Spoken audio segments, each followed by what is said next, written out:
A tiny NBA night on this Thursday night. You got Thursday night football taking center stage. Big game for the Jets and the Jaguars. It's just two measly NBA games. But sometimes in these pick'em contests, I like the smaller slates for the NBA, and I'll tell you why as we roll through. Pete McCarthy here for the Stokastic DFS channel. Give us a like, subscribe. That's going to allow you to keep up with all of our shows. We've got DFS offers, giveaways, good deals for you all over the place. All things that you can take advantage of. But once you do subscribe, hit that notification button. They'll give you alerts when our shows go live. We got a lot of shows today, whether it be breaking down this two-game NBA slate or that Thursday night football game, of course, as well. And remember, you can take us on the road with you. Almost all of our content is available in podcast form. Audio only, works in the car, a lot better than YouTube, so check that out as well. So what we got tonight on No House Advantage as far as the Pick'em contest goes, just a $10 entry. They've been ramping this up to $20 recently. When you look a few days ahead, Christmas is a $25 entry. So $10 tonight. That means the first place prize goes down to $5,000, but still 1,200 total entrants. And I'm curious, on a night in the NBA that does not have a lot of star power, that, we're only looking at 4 different teams playing, and we're going up against the NFL, there would seem to be a recipe for quite a lot of overlay on No House Advantage tonight. I'm curious to see how this plays out. Now, lock won't hit until 8 o'clock Eastern time, but this is definitely one of those nights that 7:30 Eastern, thereabouts, we'll be checking out No House Advantage, just see what the overlay situation is. A couple things you could do if you see a lot of overlay. We have free projections over at Stokastic.com, including our optimal lineups. You could download the optimal lineups for No House Advantage, and it's an Excel file, and you can copy paste it straight in and mass enter the No House Advantage contest. I think you just want to double check that things correlate, not as big in the NBA as say other sports, but you don't want to have maybe like over on points for one guy and then under on assists for his teammate, just some basic stuff like that. Also, you just want to make sure everybody plays that is in there in case there is late breaking news. But yeah, otherwise, I think it's be a good night to keep an eye on this and see if you do have some overlay. Minus a big overlay on Christmas, too, with that $50,000 contest, $20,000 to first place on Christmas. So watch out for that as well. All right, let's get to the picks. Bradley Beal, 35.5 points plus rebounds plus assists. Look at the under here. Again, our projections are free. Stokastic.com. Go to NBA, scroll down. It'll be free tools, free data, whatever it says. And then you can check out NHA, No House Advantage. We have them under 30 points plus rebounds plus assists. 80% chance of this one coming in. Now, when you look at the projections, you will see that there are higher percentage chances of other props hitting, which we will get into in a bit. But I think this is just squarely, look, Bradley Beal's going up against a tough defense at the Jazz. We talked about this a couple nights ago, right? Everybody and their mother thought Donovan Mitchell was going to go over on his points line, revenge game against the Jazz, blah, blah, blah. He actually did have a big first quarter, but it was well under, and maybe not well, but he was multiple points under his points line on that. Is because the Jazz play good defense. This is not an easy team to be scoring a ton of points against, particularly for the star players. So I think, what happened with Donovan Mitchell is something we can carry over to Bradley Beal. While he has played well lately, while he has been over this number, I would say more often than not of late.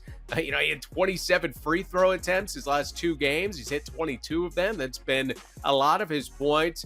Again, we're not expecting a ton of points out of the Washington Wizards tonight, regardless of whether or not Kristaps Porzingis plays. So we can get under the 35.5 points plus rebounds plus assists here for Bradley Beal. I feel pretty good about that. I think it's always a little bit difficult to forecast what other people are going to do, but there's a lot of game theory in these smaller contests. I shouldn't say smaller contests, but smaller slates where you only have 2 games. There are a lot of obvious selections, so you want to get different in some spots. Bradley Beal is not a spot I'd be looking to get different. I'm looking to get under on him. Maybe someone else will jump on the over because they recognize the name or something. Again, our projections are free for No House Advantage. Go to Stokastic.com for that. Next up, Mike Conley, 4.5 assists. The over is 98% based on our projections at Stokastic, and that's forecasting that Colin Sexton will play for Utah. So Yeah, that's a big number. 7+ assists is the projection for Conley. I mean, well off of the 4.5 assists that is the line. I mean, when the projections are that much in favor, I would usually keep an eye on it, make sure it stays that dramatically ahead. But otherwise, feel pretty good about it. Look at what Conley has done of late. He's had at least 6 assists in 5 of his last 6 games. If this was a rebounding number or something, maybe I wouldn't feel so good about it. But I think the assists are less volatile than the rebounding. So we can keep an eye on whether Colin Sexton plays. I don't think it'll affect it too much what happens here, since we have Sexton as a nice overplay as well with the assists. But yeah, keep an eye on what happens with that. But Conley, feel good about 4.5 assists plus when we've got it projected for 3 more assists than that. If you're playing DFS, be sure to check out our lineup generator over at Stokastic.com. Our cutting-edge algorithms analyze player data and trends. They'll help you make the best choices for your lineup. It's easy to use. You can have your lineups built for you in seconds. No more hand building and grinding through for hours at a time.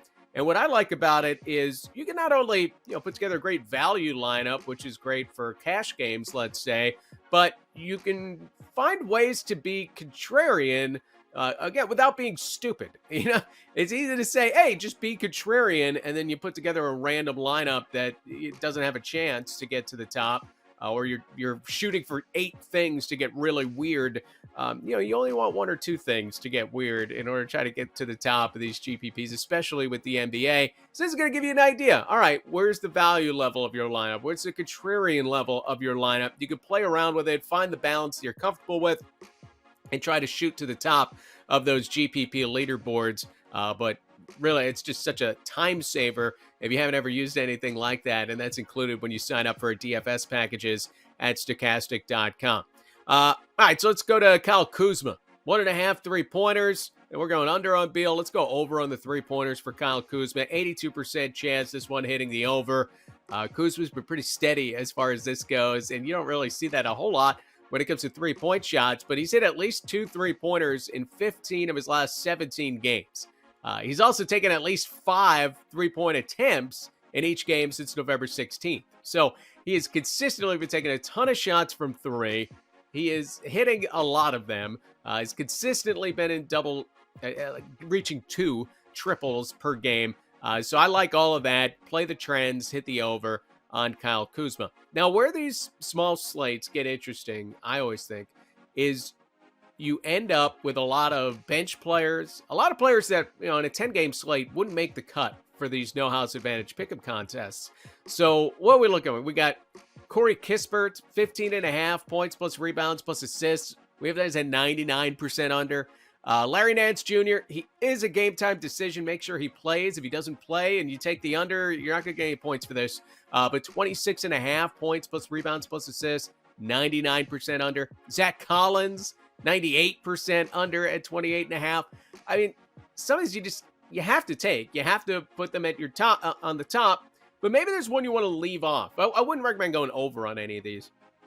But maybe it's one you want to leave off, thinking that, hey, 80% of the lineups in this contest are going to have, say, Doug McDermott under 19.5 points plus rebounds plus assists. Now, we have this as a 95% under. So I'll never tell you to play the over on this. But what you can do to be a little bit different at No House Advantage, just leave it off your board. And you can take something else that's, let's say, 75% to hit that maybe a lot of people don't have.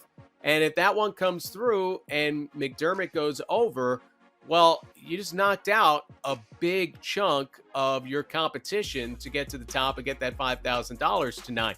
Now, if you take the over on McDermott, then you're really playing with fire. You need to get this. Your whole night is going to depend on it. But if you leave him off the board, let's say he is under, well, it's not the end of the world because you can make it up with a lesser chance of a prop based on the numbers that we're giving you, but you do give a chance to get a little different without being stupid, right? Contrarian, not stupid. That's what we're looking to do. So I think with Doug McDermott, what would give me pause, right, about throwing him under in the 10-point spot, not worrying about it, he's been over this number. He's reached 20 plus points plus rebounds plus assists of late. He did it just last game. It was against Houston, but 16 points, 2 assists, 4 rebounds. He was over on December 10th against Miami as well. It's just 12 days ago. So there have been a couple of games where Doug McDermott has gotten over. He is expected to start tonight for the San Antonio Spurs, so he's not the same situation as some of these other guys that just don't have a path to a lot of playing time to get to the points plus rebounds plus assists. Doug McDermott should have that path to the playing time to get there. He's just typically not a good enough player to get to 20 points plus rebounds plus assists, but every once in a while he can do it. So I think that he's one of those guys that, maybe you hope everybody has the under on Doug McDermott. You can slip in there, not have him in your lineup, and maybe that helps you out. It makes you just that much different, which is what we're looking to do. We don't have to take dumb selections. We don't have to, take the over on McDermott, and the projections are telling you there's a 5% chance of that happening. We just leave that one off the board to try to get a little bit different, because that's going to be key tonight. I learned that earlier this season. I hit all 10. It was like the second day of the NBA season. I hit all 10. I think it was a $10 entry, and I hit for like $80 because I tied with 100 people for first place. So you got to get just a little bit different, try to find a way to do that in an intelligent manner, so you're not just losing. You can get up there and try to take home the full $5,000. Check that out over at No House Advantage. And keep in mind that big Christmas contest coming up just a few days from now. $50,000 contest with $20K going to first place. Good luck. Happy holidays.